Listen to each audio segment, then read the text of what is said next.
Hello! Voici la vidéo du mercredi. Dans cette vidéo, je voudrais traiter du sujet de la mort de Dieu, de sa signification et des implications dans le changement de monde et les changements dans nos attitudes qui forcément en découlent.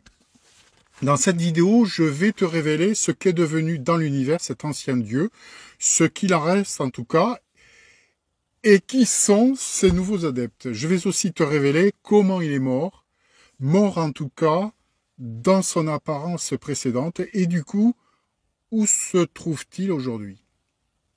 Très ambitieuse. Vidéo, tu le constates, encore une fois, très ambitieuse. Et je crois qu'il va te passionner. Ici, dans cette vidéo, je ne vais pas te parler de la loi d'attraction, mais tu vas pouvoir constater dans la prochaine qui va lui faire suite, que le thème que je démarre ici, dans celle-ci, encore va nous y ramener. Notamment dans la manière de lutter contre les oppositions qu'ici, je vais analyser. Attends-toi, comme d'habitude, à être surpris par ce que je vais te révéler. En préparant cette vidéo, je me suis aperçu qu'au vu de tout ce que j'ai à te révéler, il me faut la découper en chapitres. Voici donc ici la première partie de ce grand chapitre important intitulé « La mort de Dieu ». Un chapitre que tu vas retrouver dans la playlist du même titre, « La mort de Dieu », dans le lien qui est en description ci-dessous. Et je commence cette vidéo par un sujet un peu préoccupant pour notamment les créateurs de contenu sur YouTube. Mais pas seulement, tu vas voir. Si tu ne publies pas sur YouTube, tu n'es sûrement pas vraiment au courant du phénomène qu'on appelle les haters, les harceleurs en français ou encore les haineux. Des gens qui gravitent numériquement parlant autour des créateurs de contenu, qui s'abonnent à nos chaînes pour mieux nous harceler, et même sans être des centaines sur ton dos, il suffit qu'ils se regroupent sur une page, par exemple dédiée au harcèlement, et qu'ils ouvrent 10 voire 20 comptes YouTube, comme c'est leur cas, pour multiplier leurs possibilités de signalement du contenu que nous publions et multiplier les possibilités de venir nous insulter sous nos vidéos. Il y a parmi eux aussi, semble-t-il, des compétences de hackers, capables de s'introduire même dans les logiciels comme celui de YouTube. Et s'il ne s'agit pas exactement de ça, eh bien, peu importe, c'est en tout cas quelque chose d'équivalent.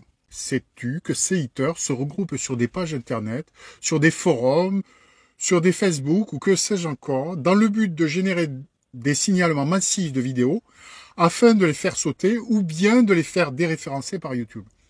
Cette activité et toutes les autres qu'ils inventent autour de ce phénomène de haine est leur essence quotidienne. C'est leur énergie quasi entière qu'ils passent là, tous les jours à cette activité, aux dépens de leur propre construction et de la construction de leur avenir. C'est un point important ici, aux dépens de leur propre construction et de la construction de leur avenir. Je veux que tu l'entendes parce que ça va être un point important pour mon analyse du jour. Je vais faire quelque chose qui n'a encore jamais été fait sur YouTube ou ailleurs. C'est comparer le comportement de ces gens à des religieux en mission pour leur Dieu. Et tu vas être surpris à quel point cette comparaison les habille et permet enfin de comprendre ce qui les motive ainsi. Un comportement qui, sans cette lumière, ne montre que son absurdité. Tu es prêt? C'est parti donc pour cette vidéo, grande vidéo. Le problème que je te rapporte ici est un problème que rencontrent aujourd'hui tous les types de créateurs, mais surtout ceux qui s'aventurent hors du champ de la pensée admise par la masse et le système. Je dirais que plus tu t'éloignes du champ de pensée de la masse, et plus ces personnes, haters sur le net, développent de haine à ton encontre. La raison pour laquelle, me concernant, j'ai une expérience de ce type de haine particulièrement riche, et depuis maintenant plusieurs années. Il existe en eux une rigidité maladive de l'esprit qui les contraint à vouloir la disparition des pensées qui font concurrence aux leurs. Et à vouloir jusqu'à la mort de ce qui les porte, tu vas voir. Et on n'observe pas ce phénomène d'ingérence dans les esprits seulement sur YouTube, comme je vais te le montrer dans cette vidéo. Car on peut aussi associer ce comportement à celui de ce qu'on appelle les gauchistes. C'est ce qu'ici, dans cette vidéo, je vais analyser. Je vais devoir pour cela te raconter une partie de mon expérience des réseaux sociaux. Non pas pour dénoncer ou bien pour m'en plaindre, c'est quelque chose que j'ai déjà fait par le passé et je sais aujourd'hui que ça ne sert à rien. Et ce n'est pas la méthode pour se défendre de ces agressions. La méthode aujourd'hui, je la connais et je te la révèle dans l'une des prochaines vidéos sur ce sujet. Je veux parler du phénomène de harcèlement qui semble dans notre société aujourd'hui prendre une ampleur phénoménale. Un phénomène de harcèlement que je connais particulièrement bien, comme je te l'ai dit, pour y être confronté maintenant depuis plusieurs années. Et que je veux ici te raconter, afin que tu en prennes bien la mesure. C'est ce phénomène de harcèlement qui m'a amené en 2018 à quitter YouTube. Un phénomène de harcèlement qu'à ce moment-là, je n'ai pas su gérer. Et ceux qui parmi vous me suivaient déjà à l'époque savent combien furent violentes les attaques concernant ma chaîne et ma personne. Des attaques qui ont eu des répercussions graves sur ma vie. Dans ce harcèlement, par exemple, on se renseigne sur ton lieu de vie et sur tes activités. On passe des coups de fil à droite à gauche, on envoie des mails, etc. dans les administrations afin de te calomnier et de détruire ta vie. Et c'est pas tout. Certains d'entre eux avaient même trouvé le moyen de hacker les chaînes. Ceux qui étaient là à cette époque peuvent en témoigner. Avec les likes, mais aussi les commentaires positifs qui, comme par enchantement, disparaissaient sous les vidéos. Et pas seulement sur ma chaîne. C'était un phénomène qui, à l'époque, prenait de l'ampleur. Et qui montrait, en tout cas à cette époque, à minima, une certaine indulgence de la part de YouTube vis-à-vis de ce genre de comportement. Une indulgence du système entier, d'ailleurs, à l'égard de ces harceleurs, qui par là y trouvent bien sûr une forme d'encouragement. Comme je vais d'ailleurs te le montrer, ce sont des esprits faibles qui ont besoin de l'encouragement du système pour alimenter leur détermination. Ce sont des gens qui seuls n'auraient jamais trouvé une telle énergie en eux-mêmes. Je vais ici dans cette vidéo l'analyser et en expliquer la raison. Tout comme les casseurs gauchistes dans les manifs pour défigurer les vrais motifs de manifestation. Le système bien sûr ne les commande pas, mais s'arrange de leur présence, et du coup par là les encourage, c'est assez évident. Bref, poursuivons. Comme je viens de te le dire, j'ai quitté YouTube en 2018. J'ai à l'époque perdu mon métier, j'ai bien failli aussi perdre mon appartement. Je me suis battu pour le garder, heureusement j'ai rebondi, et aujourd'hui je suis plus fort que jamais. Je passe sur les détails. Ce qui importe, c'est que tu prennes la mesure du phénomène. Et les détails n'ont aucune importance ici. Parce que ce que tu ne sais pas, c'est que malgré ma disparition de YouTube en 2018, donc, figure-toi que ces harceleurs n'ont malgré cela jamais désisté. Même lorsque je n'avais plus de chaîne visible. En 2020, pour exemple, je travaillais par le biais de petites annonces sur un journal local. Eh bien, des annonces, figure-toi, qui faisaient l'objet de vidéos diffamatoires sur YouTube avec un numéro de téléphone apparent, avec mon numéro de téléphone apparent, etc., etc. Je te laisse imaginer les répercussions. Campagne de diffamation, vraisemblablement aussi, dans les collèges et lycées de ma ville. Je n'en suis pas sûr, mais je présume aussi. En tout cas, à l'époque, j'ai perdu des élèves de manière curieuse, comme si d'un coup ils avaient appris quelque chose sur moi. Des phénomènes que je n'avais en tout cas jamais observés en 25 ans de carrière dans ce métier. Ce que je veux ici que tu comprennes, c'est que ces phénomènes de harcèlement dépassent largement le cadre du simple YouTube. La haine de ces gens ne s'arrête pas avec la disparition de ta chaîne. C'est une négativité, une haine avec laquelle ils vivent et dorment constamment. Leur but, c'est de te vouloir disparaître physiquement. D'ailleurs, ça fait aussi partie des campagnes diffamatoires dont j'étais victime. Faire croire à mon suicide, c'est l'espoir que ces gens formulent. Et là encore, certaines connaissances dans ma ville y avaient cru. Et ce harcèlement continue encore. Tout cela, en tout cas, de manière à s'assurer que je ne revienne jamais sur YouTube. C'est raté. Des gens qui passaient aussi une partie de leur temps à chasser la moindre de mes apparitions, comme ce fut le cas en 2021 sur une chaîne dont je vais taire le nom, alors que je me trouvais à Ibiza, devant la caméra d'un gars du groupe avec qui je passais du temps. Une campagne de dénigrement fut alors, à cette époque-là, encore une fois, entreprise à nouveau, à coup d'intervention dans les commentaires sous les vidéos de cette chaîne, mais aussi de production de vidéos informatives publiées sur YouTube, de manière à réamorcer mon lynchage. Bon, ok, voilà planté le décor. Nous sommes aujourd'hui en 2024 et ces groupes de harceleurs sont toujours là, plus de 6 ans plus tard, plus motivés que jamais, toujours les mêmes. Je réapparais sur YouTube pour les révélations qu'il est maintenant nécessaire que tu saches, et bien figure-toi que ces harceleurs reprennent leur plein service. J'ai actuellement plus de 500 comptes bloqués concernant les interventions en commentaire sous mes vidéos. Je te raconte ça parce que c'est une information essentielle que tu dois connaître pour comprendre ce que je vais maintenant t'expliquer. Ce phénomène de harcèlement aujourd'hui a pris une ampleur effrayante. Et pas seulement sur ma chaîne, même si elle fait partie des plus attaquées. Et pas seulement sur Internet, en politique aussi. Avec ce qu'on appelle pudiquement le gauchisme. On le voit aussi dans les affaires référencées comme délinquantes. Je te renvoie au contenu des journaux nationaux qui en ramènent quasi quotidiennement aujourd'hui. Je dis référencées comme délinquantes parce qu'il est quand même évident que tous les types de harcèlement, quand ils sont conduits par la haine de l'autre, sont évidemment délinquants et devraient, dans un monde normal, être référencés comme tels. Dans tous les cas, ce sont des gens qui se rassemblent pour harceler, sur Internet notamment, comme je viens de te le dire, par notamment des signalements massifs de vidéos dans le but de les faire sauter, ou bien de faire ce qu'on appelle bâcher les chaînes, faire en sorte qu'elles deviennent invisibles au grand public. Ce sont des personnes, autrement dit, qui ont pour objectif de se rendre propriétaires de toi. C'est important ici de le noter, de se rendre propriétaire de ton esprit, au travers de la manière dont ils ont décidé que tu devais penser et la manière dont tu dois t'occuper de ta vie. Comment s'y prennent-ils? Eh bien, par des actions qui ont pour but, à minima, de démoraliser les créateurs de contenu. Ceux-là qui travaillent sur leurs vidéos pour de réelles causes, dans une vraie motivation de partage, de sincérité et de générosité. C'est-à-dire pour de vraies idées, qu'elles soient politiques, philosophiques ou bien spirituelles.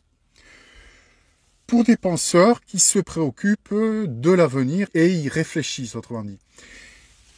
Et bien sûr qu'ils sont inspirés. Et contrairement à ce que l'on veut faire croire, souvent bien inspirés. Eh bien, on a l'impression que ces créateurs, dont je suis, sont aujourd'hui mis artificiellement en concurrence avec ce que je vais ici appeler des esprits faibles. Et je vais m'expliquer là-dessus, tu vas comprendre. Des esprits faibles qui, en incarnant la négativité dans la société, que ce soit dans la rue concernant ce qu'on appelle les gauchistes, en attaquant en bande et masqués, ou bien sur le net en constituant des réseaux et en intervenant sous pseudo, ainsi parviennent à trouver une fonction à leur existence, autrement dit par leur seule action de parasite. Là où la grande majorité de la population, heureusement, malgré les difficultés actuelles de leur vie et leur méconnaissance de la loi d'attraction, cherche malgré tout, encore et à tout prix, à se créer un avenir et se demande comment servir la société. Le signe d'ailleurs d'une humanité qui, quoi qu'on en pense, mérite notre affection et notre respect à tous. Une humanité dont bien sûr nous faisons tous partie. À partir de maintenant, je vais appeler les haters parasites, si tu n'y vois pas d'inconvénient. Parce que c'est le but de leur action sur le net, parasiter les créateurs de contenu. Donc ça va être le terme générique dans cette vidéo qui va les désigner. Et dans les suivantes concernant ce grand chapitre que j'ouvre ici par cette nouvelle playlist. Je te demande de faire l'effort, je te prie, de suivre mon raisonnement jusqu'au bout. Tu ne vas pas le regretter. Je ne fais pas cette vidéo pour me plaindre de ces comportements, bien au contraire. Ce que je fais, c'est profiter de l'occasion qu'il se montre pour analyser ce phénomène à la lumière de ce que aujourd'hui je sais. Et ainsi me donner l'occasion d'avancer dans les révélations que j'ai entrepris sur cette chaîne. Une occasion, tu vas voir, qui va nous amener très loin aujourd'hui et dans les prochaines semaines, dans ces révélations. Je vais essayer de ne pas tomber dans le travers de la vengeance et du mépris. C'est vrai que c'est tentant, mais ce n'est pas mon but. Je veux vraiment ici susciter ton intérêt en amenant une vraie connaissance. Ici, chez ces parasites, donc, je voudrais aussi analyser en quoi leur logique est différente des créateurs.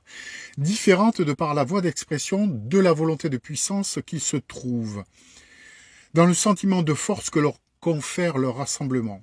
Et des rassemblements constitués non pas pour construire, mais pour démolir. Et démolir quoi? Démolir tout ce qui diffère et ce qui, dans cette différence, veut s'élever. Ce qui est notable ici, c'est qu'ils trouvent dans leur action de parasite une fonction qui leur convient, au point d'accepter d'y consacrer une grande partie de leur vie, si ce n'est leur vie entière.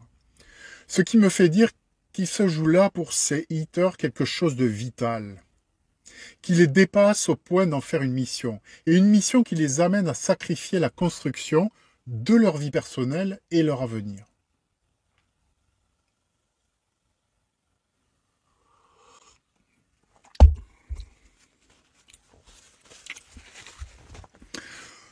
On voit ça dans le règne animal, le modèle sur lequel nos sociétés se basent, que nous le voulions ou non. Je pense que l'analyse par ce biais est donc inspirante. Et tu vas en effet le constater. Dans la manière dont les parasites opèrent, il y a bien sûr la fonction qu'ils doivent occuper dans la nature. Sauf qu'ici, dans la nature, la motivation première de ces animaux n'est pas de parasiter, mais de poursuivre leur propre existence. La notion du vital, elle est là. Dans la société actuelle, nos parasites à nous, sur le net, doivent aussi tenir cette fonction de maintien. Et ça ne peut pas être de leur propre existence physique. Le fait de chercher à parasiter les créateurs de contenu sur YouTube, par exemple, ne les aide pas à se maintenir en vie.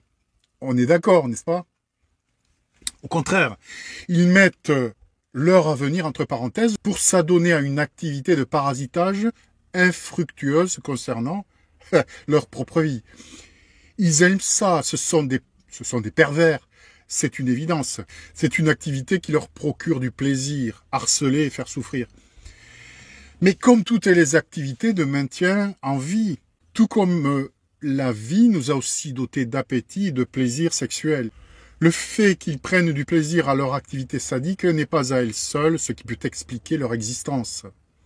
Ce plaisir est pris dans un objectif plus grand qu'eux et dans un service qui les dépasse, forcément. Ils sont autrement dit dans une forme de mission, et une mission qui les amène à sacrifier leur avenir. Une mission pour qui? Une mission pourquoi? C'est l'objet de cette vidéo de le révéler. L'objet de cette vidéo est donc de te révéler ce qu'ils maintiennent. La vie de quoi ils maintiennent. Attends-toi à être bluffé. Je vais te bluffer. Si je poursuis un instant sur le modèle de la nature, dans le règne animal, les mouches qui viennent se coller aux yeux des vaches ou des chevaux ne le font pas dans le but de les ennuyer. Elles y vont se nourrir et ainsi se maintenir en vie, pour se maintenir en vie. Et aussi bien sûr parce qu'elles aiment la nourriture qu'elles y trouvent. Les deux sont liés. L'amour de ce qui permet notre maintien en vie. La nature est bien faite, n'est-ce pas? Les hyènes, pour autre exemple, dans la savane africaine, font plus figure de parasites dans le monde sauvage, alors qu'elles ne font rien de moins que la même chose que les lions. Sauf qu'elles sont, de par leurs faiblesses individuelles, obligées de se rassembler pour chasser et survivre. On attribue donc cette action de parasite à des regroupements par espèce, donc dans une forme de fraternité et de reconnaissance entre les individus dans le but d'un maintien de l'espèce en vie. Est-ce que tu me suis toujours? Nos amis, qu'ils soient gauchistes dans les rues de Paris ou bien solitaires chez eux et geeks en réseau d'harceleurs sur le net, n'inventent rien en fait. Forcément, ils se reconnaissent dans une forme de fraternité aussi. Ils s'analysent comme venant de la même espèce. Or, dans la plupart des cas, et c'est plus vrai encore pour les geeks du net, s'ils avaient à vivre ensemble, vraisemblablement qu'ils se détesteraient. Leur négativité serait insupportable à gérer dans le quotidien, dans leurs relations interpersonnelles. Ce qu'ils font sur le net, dans leur harcèlement et dans leur médisance, ils le font, c'est quelque chose qui fait partie de leur construction mentale. Tu me suis ou pas? Et c'est quelque chose qui les suit dans leur vie entière et leur vie de tous les jours, obligatoirement. Alors, d'où provient ce sentiment qu'ils se connaissent et ce sentiment de corps qui se trouve? C'est là que je vais te surprendre. Ce que je suis en train de te montrer, c'est que ce sentiment de reconnaissance entre eux ne vient pas de quelque chose de réel, de terrestre. On peut en être sûr. Encore une fois, s'ils se connaissaient et avaient à vivre ensemble, ils ne se supporteraient pas entre eux.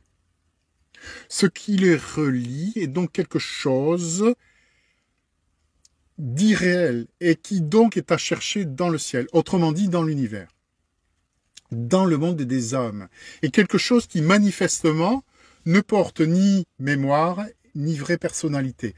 Alors pourquoi est-ce que je dis ni mémoire ni personnalité? Eh bien parce que leur action de parasitage est absurde. Sacrifier son précieux temps et donc son avenir à une activité de rejet de l'autre, honnêtement, est-ce qu'à toi c'est quelque chose qui pourrait te venir à l'esprit?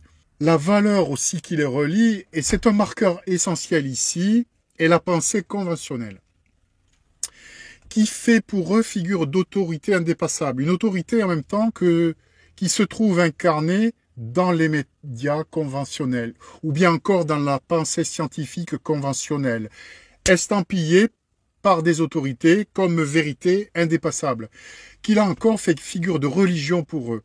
Tout ce qui sort de cette pensée conventionnelle devient pharisien, et ce qu'il faut bannir de l'ordre humain. Comme jadis les sorcières qu'on brûlait en place publique, ils en font une question de vie ou de mort. Or, la pensée conventionnelle est la définition même de ce qui manque de personnalité. C'est le prêt-à-porter de l'esprit. C'est la colonne vertébrale qui sert de religion, mais en même temps dépourvue du sens divin. La raison pour laquelle leur religion les amène à se vautrer dans la jalousie et la haine de l'autre, au lieu de celle d'antan qui élevait. Il y a aussi une caractéristique chez eux également importante.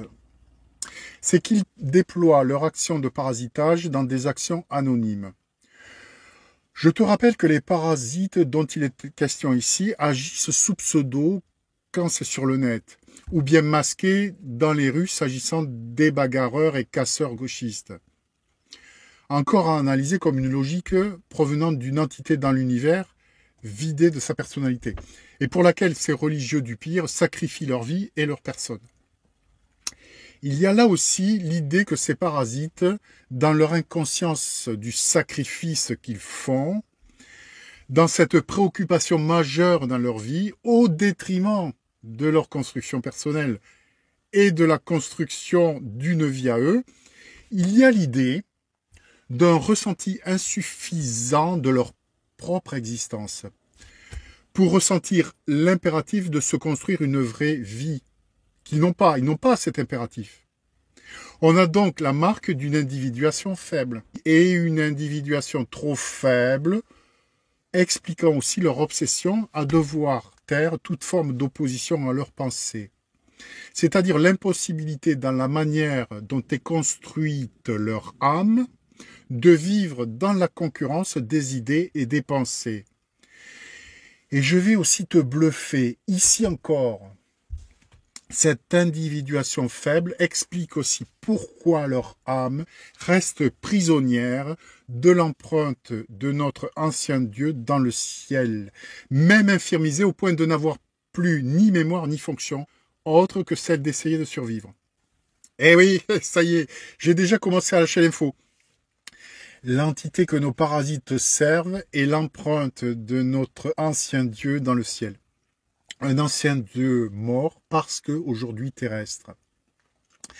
C'est là tout le sens de la vie du Christ, de ce Dieu fait homme et de la communion avec ce Dieu qui se donne à l'humanité, qui autrement dit quitte le ciel, descend sur la terre, devient autrement dit terrestre et distribue une partie de lui à chaque adamique sur la terre. C'est le sens du corps du Christ donné par la communion à chaque homme sur la terre, les amenant ainsi à devenir eux-mêmes créateurs. À ce stade, je pense qu'il faut résumer où nous en sommes.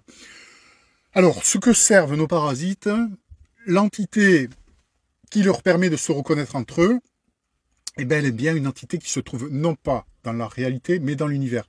La raison pour laquelle ils la ressentent, mais dans une manière inexplicable, puisque ce ressenti les amène dans une obsession absurde, et dans l'inconscience, et donc une entité dans le ciel qui n'a plus ni mémoire, ni personnalité. Si je résume, s'il te plaît, je te demande un effort ici de compréhension et de sincérité. Ils défendent de manière anonyme, puisque masquée, une cause aux dépens de la construction de leur propre vie personnelle. L'énergie qu'ils mettent dans leur intention de vie ne les concerne pas. C'est bien ce qu'on appelle un sacrifice, non?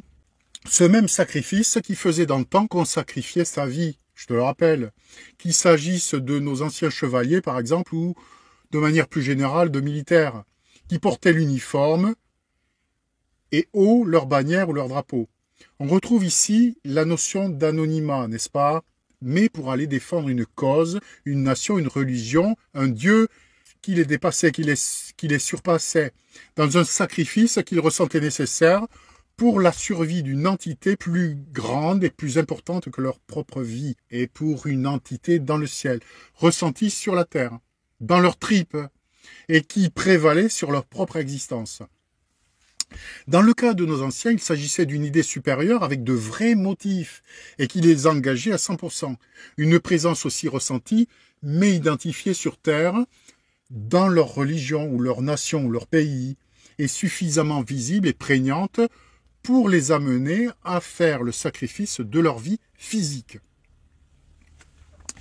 Ici, on a affaire à des parasites à l'esprit obsédé qui les amènent dans une action absurde qui requiert le sacrifice non pas de leur vie physique, mais de leur vie personnelle, de leur avenir. Un avenir auquel il ne leur vient même pas l'idée d'y consacrer leur temps.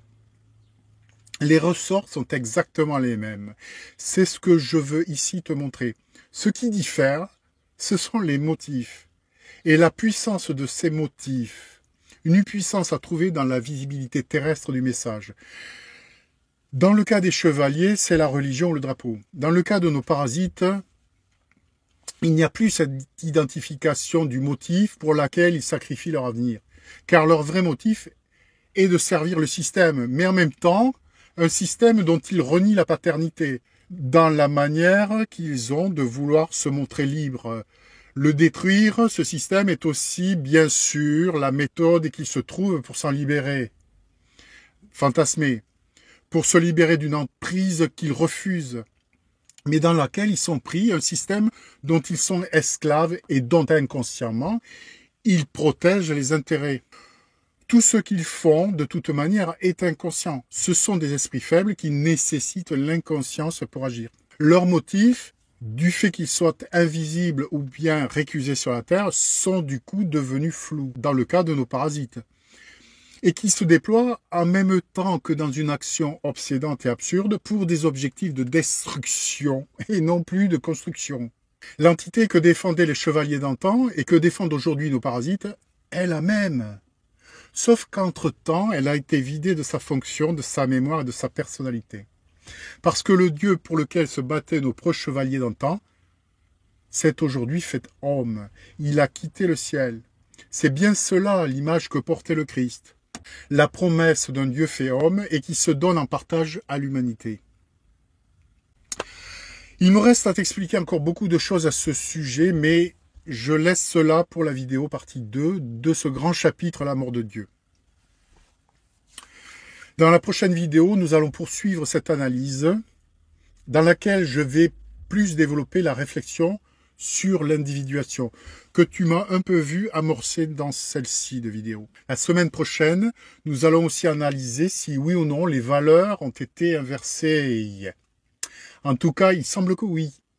Puisqu'on le voit bien, les esprits faibles n'ont jamais eu autant de pouvoir sur la société. Attends-toi aussi là à être bluffé. J'ai l'intention de te montrer en quoi il n'en est rien et te donner la vraie raison pour laquelle nous avons cette impression et comment soigner ce travers qui tend à s'affirmer là. Encore une vidéo passionnante en perspective. Je te remercie à présent de bien vouloir liker cette vidéo. Je te prie de la partager en masse et de t'abonner à cette chaîne dans le cas où tu ne l'es pas encore. Une chaîne à laquelle tu vas bientôt devoir t'en. Bye bye, à bientôt, semaine prochaine. Tu seras là? Moi j'y serai en tout cas.